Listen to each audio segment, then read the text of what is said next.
ನೆಲಕ್ಕೆ ಬಿದ್ದು ಗಾಯಗಳಾಗಿದೆ. ಮಹಿಳೆ ಜನ್ನತಬಿ ತಲೆಗೆ ಗಂಭೀರ ಗಾಯವಾಗಿದ್ದು ಆಕೆಯ ಸ್ಥಿತಿ ಗಂಭೀರ ಅಂತ ವೈದ್ಯರು ಹೇಳ್ತಾ ಇದ್ದಾರೆ. ಗದಗ್ನ ಜಿಮ್ಸ್ ಆಸ್ಪತ್ರೆಯಲ್ಲಿ ಸದ್ಯ ಮಹಿಳೆಗೆ ಚಿಕಿತ್ಸೆಯನ್ನು ಕೊಡಲಾಗ್ತಾ ಇದೆ.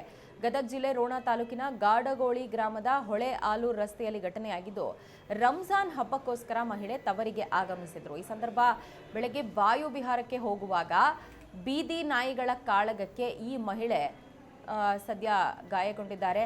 ಬೀದಿ ನಾಯಿಗಳ ಕಾಳಗದ ಸಂದರ್ಭ ಮಹಿಳೆ ನೆಲಕ್ಕೆ ಬಿದ್ದು ತಲೆಗೆ ಗಾಯ ಆಗಿದ್ದು, ರೋಣ ಪೊಲೀಸ್ ಠಾಣಾ ವ್ಯಾಪ್ತಿಯಲ್ಲಿ ಈ ಘಟನೆ ಆಗಿದೆ.